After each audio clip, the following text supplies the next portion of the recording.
All right, center wing, very contentious position. We'll go through your starters, boys, and then we'll look at your benches because I'm assuming the benches might be relatively similar. So this week I've put AJ Brimson down to center wing, and that accompanies Ruben Garrick, Christian Tuipulotu, and Thomas Jenkins. Again, cash generation's there. AJ Brimson, he was on a bit of a lull, but seems to be getting some more attacking stats, and he's very attacking reliant. But I do like that center wing 5'8" duel. So if I do have someone go down, I do have some options to go back up. Obviously, Ruben Garrick's no brainer. He's done quite well for me overall.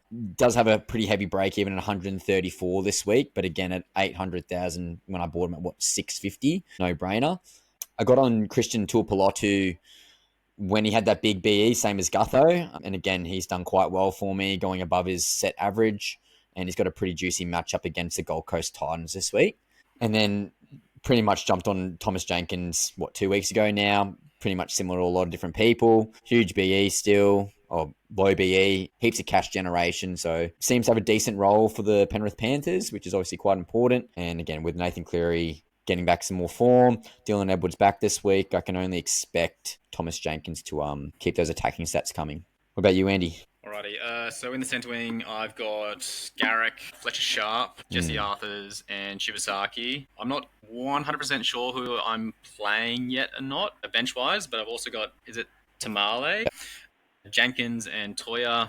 Toya, I've had from the start. Jenkins, I actually bought him after 1 week to make my Gutho trade work, which was such a blessing because he scored like a 75 that week and really saved me. And then, Tamale, Shibasaki, and Arthurs are kind of all on the watch list to whether I downgrade them or not. I'm just kind of just having a look and feeling out the next couple of weeks. Same thing with Ruben Garrick.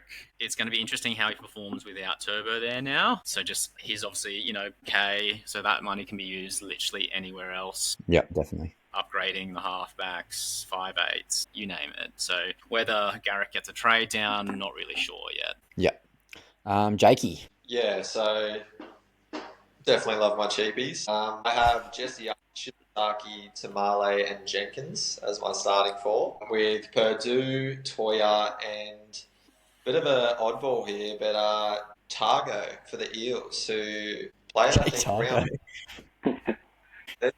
shoulder or collarbone or something went wrong with him, but he's been injured and therefore dropped ever since with Josh Adokar coming back. So just sitting on that bench for me, doing nothing. Not in a super rush to sell him. I'm just looking for that perfect opportunity of who to kind of jump on. I know we're not really want to talk about trades, but just slipping in maybe a Sarko could kind of be on that watch list for me this week. Yep, nice. So, but up against a Panthers that I feel like are going to find their mojo again soon. But yeah, they're my centre wingers as a whole.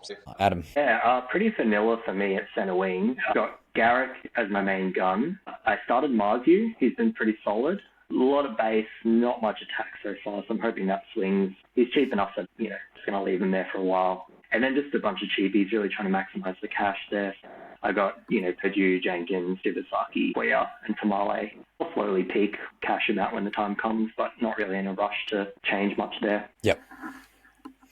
I'll quickly go with my bench unit. But again, similar to what you guys have, Shibasaki and Tamale. But I also have Adam Dewey because I was running that centre wing flex with Brimo. But obviously that's now changed.